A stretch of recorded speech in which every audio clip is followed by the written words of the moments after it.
Hello friend, मैं हूँ उषा और वेलकम है आपका अपने चैनल गार्डनिंग विद उषा पे। देखिए इस देसी गुलाब पे बहुत ही प्यारी ब्लूमिंग हुई है।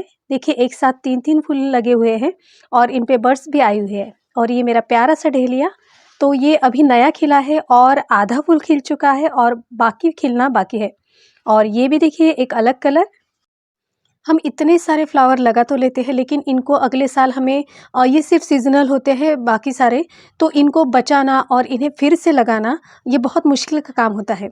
तो हर बार तो हम यानी नर्सरी या और कहीं से खरीद के नहीं ला सकते हर बार। तो इसीलिए आप अगर सीड्स कलेक्ट करके रखते हो तो आगे का जो विंटर सीज़न होगा वो बहुत ही फ्लावर वाला होगा और आपके पास भी मेरे ही जितने इतने सारे पौधे हो जाएँगे। हमारे यहाँ जैसे मैंने कहा था कि बहुत हमारे यहाँ पौधे महंगे होते हैं, तो इसीलिए मैं सीड्स से ग्रो करना ज़्यादा पसंद करती हूँ। तो चलिए सबसे पहला हम सीड्स लेते हैं पिटूनिया का, जो मेरा सबसे फेवरेट है। तो इससे पहले देखिए ये पूरी सूख चुकी है ये सीड स्पॉट। तो हमें पहले ये देखना पड़ेगा कि कोई भी जो सीड स्पॉट हो वो पका हुआ ना चाहिए, यानी अच्छे से वो क्या कहते हैं डेवलप होना चाहिए। तो ऐसे देखकर देखिए ये सूख जाते हैं, तो वही हमें सीड स्पॉट तोड़ने हैं। देखिए इस तरह से ये पूरा सूख चुका है, यानी इसमें सीड स्पॉट अभी बहुत ही अच्छी तरह से डेवलप हुए हैं। फिर उसके बाद देखिए ये मैंने तोड़ लिया है और इसको देखिए इसके आजू बाजू के जो भी पत्ते हैं वो साफ कर लीजिए, वो पीछे कर लीजिए। और उसके बाद देखिए इसे थोड़ा सा प्रेस करने के बाद देखिए कितने सीड्स इससे गिर रहे हैं। तो इस तरह ये हमारे सीड्स देखिए अगले साल के लिए तैयार हो गए। तो ये देखिए सिर्फ हमें बारिश से इसे थोड़ा बचाना पड़ेगा। यानी बारिश में क्या होता है कि मॉइस्चर जमा रहता है, तो इसके लिए वजह से ये जो सीड्स है वो ख़राब होते हैं। तो इसके लिए क्या करना होगा ये भी मैं आगे बताऊँगी। तो ये हो गए हमारे पिटूनिया के सीड्स। और ये देखिए ये मेरी जो बेटी है, तो वो जो ड्राइंग करती है तो उसकी जो बॉटल है वो उसे मैंने साफ़ कर दिया है। अब इसमें मैं थोड़ा-सा फंजीसाइड डालूँगी। देखिए इस तरह से। और इसमें देखिए मैं ये सारे सीड्स इसमें डाल दूँगी। तो अभी मैं इसे बंद नहीं करूँगी, यानी 2-3 दिन तक अच्छे धूप में इसे ऐसे ही यानी इस पर मैं ढक्कन नहीं लगाऊँगी और ऐसे ही रहने दूँगी, यानी ये सीड जो है वो पूरे सूख जाने चाहिए। और इस डिबिया के इस पर देखिए मैंने नाम लिखा है बरगंडी पिटूनिया। तो ये नाम आप अगर लिख कर रखते हो तो आगे जाके आपको कलर या कौन से सीड्स है ये भी पता चल जाते हैं। तो चलिए आगे बढ़ते हैं। ये दूसरा प्लांट है डॉग फ्लावर का, जिसे एंटीरियम भी कहते हैं। तो इससे देखिए ऊपर वाली जो टिप्स होती है वो सूखी हुई दिखती है, तो वही हमें तोड़नी है। देखिए इस तरह से इसमें 2 या 3 छेद बने हुए होते हैं, यानी वो सीड्स अभी बहुत ही अच्छी तरह से पक गए हैं। तो इस तरह से जो सीड्स तैयार होते हैं वही आगे जर्मिनेट होते हैं। अगर आप कच्चा सीड स्पॉट तोड़ लेते हो तो इससे देखिए इस तरह से सीड्स भी नहीं गिरते, यानी वो पूरी तरह से काले होने चाहिए। कोई भी सीड जो होता है वो काला होता है, उसके बाद वो जर्मिनेट होता है। तो इस तरह से देखिए ये ऊपर वाले जो छोटा सा एरिया है वो हमें निकाल लेना होगा। और उसके बाद देखिए एकदम पूरी तरह से देखिए कितने यानी फास्टली ये सारे सीड्स गिर रहे हैं। तो इस तरह सारे इसमें से मैं सीड निकाल लूँगी अभी। और मैंने बाकी भी इसके बहुत सारे सीड्स जमा किए हैं, जो मैं आपको अभी दिखाऊँगी। तो देखिए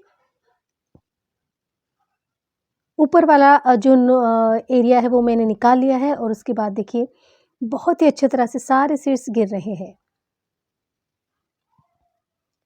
तो इसमें अगर फंजीसाइड डालते हो तो इससे क्या होता है, इससे फंगस लगने का डर नहीं रहता। तो हमारा तीसरा प्लांट है कैलेंडुला का। देखिए इस पर सीड्स ऊपर ही दिख रहे हैं और ये बहुत ही बड़े-बड़े सीड्स होते हैं, इसीलिए ये हमें इसे हैंडल करना भी बहुत ईज़ी जाता है। इसके सीड्स अभी पूरी तरह से तैयार नहीं हुए हैं, तो इसे हम बाद में निकालेंगे सूख जाने के बाद। और ये देखिए पैंसी का, इसके भी सीड्स देखिए अभी तैयार नहीं हुए हैं। और अब चलते हैं अबोली के प्लांट की तरफ। तो सबसे पहले मैं इसका एक वाकया बताती हूँ कि जब मैंने इसके सीड्स निकाले थे और ऐसे ही लगा दिए थे, देखिए इस तरह से। तो इसे ऐसे लगा दिए और मैं इनकी जर्मिनेट होने की राह देख रही थी, लेकिन इनको ऐसे नहीं लगाते हैं, ये अपने आप भी फूट जाते हैं। ऊपर वाला टिप्स आपको फोड़ना पड़ेगा और उसके बाद देखिए उसमें से ये 2 सीड्स निकले हैं। तो इस तरह से हमें अबोली का सीड्स निकालना है। तो ये अपने आप भी फूट जाते हैं, लेकिन अगर नहीं फूटते तो ये जर्मिनेट नहीं होते। और आगे चलते हैं हमारे विंका की तरफ।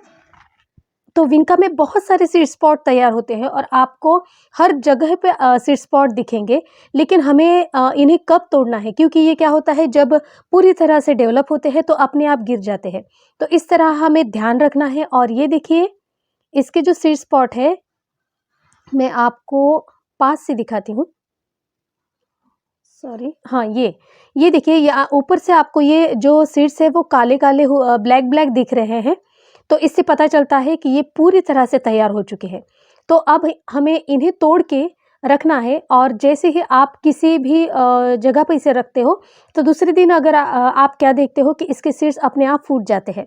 तो इस तरह से हमें इसके फोड़ने की ज़रूरत नहीं है, तो ये अपने आप ही निकल आते हैं। तो इस तरह से बहुत सारे सीड स्पॉट देखिए, ये मेरा टैटू विंका का प्लांट है, और यहाँ पर ये पूरे देखिए काले-काले जो दिखते हैं, तो वो अच्छी तरह से तैयार होते हैं, तो उन्हें ही हमें तोड़ना है। देखिए इस तरह से मैंने इन्हें तोड़ लिया है।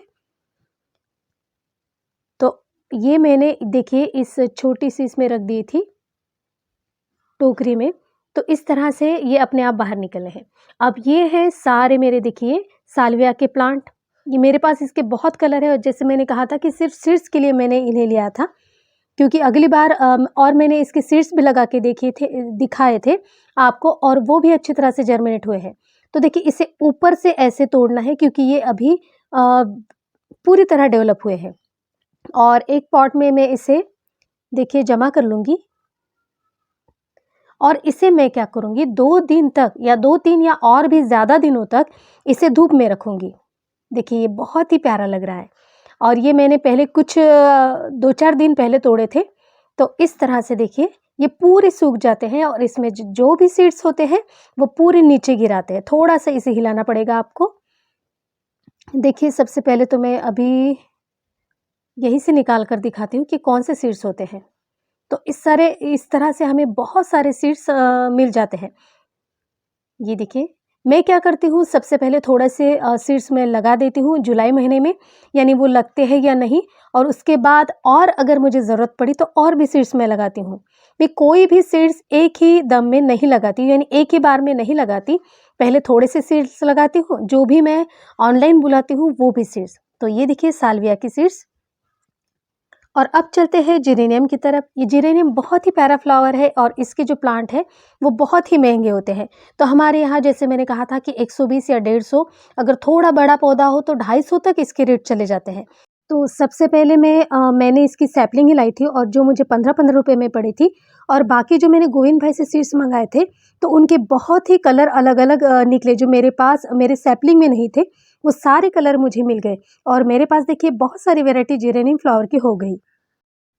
तो मेरा एक और मराठी चैनल है, गार्डनर ड्रीम, तो वो भी आप देख सकते हैं। वहाँ पर मैंने ज़्यादा वीडियो नहीं डाली है, लेकिन आपके प्लीज़ मुझे रिप्लाई कीजिए कि आपको ये वीडियो कैसे लगी।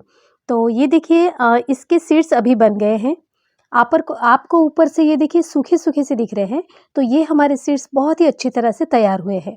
तो इनको हमें निकालना है, क्योंकि क्या होता है कि अगर आप इसकी तरफ ध्यान नहीं देते तो ये अपने आप खुल जाते हैं, और उसके बाद उसके जो सीड्स हैं वो यहाँ-वहाँ हवा से उड़ के कहीं गिर जाते हैं, जो हमें नहीं मिल पाते। इसीलिए हमें ध्यान रखना होगा, और इसके सीड्स जो सूख चुके हैं उन्हें हम तोड़ेंगे, और उसके बाद देखिए मैं आपको दिखाती हूँ कि इसके सीड्स कौन से हैं।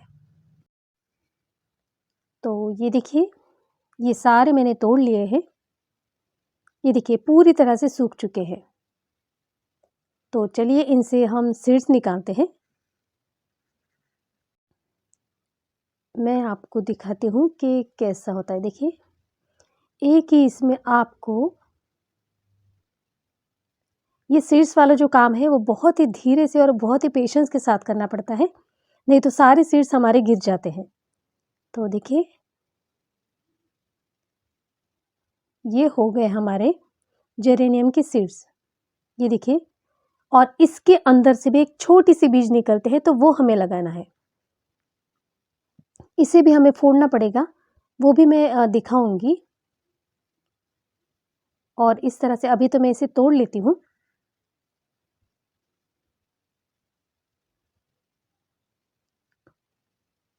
तो इसके ये सीड्स हमारे निकल आए हैं।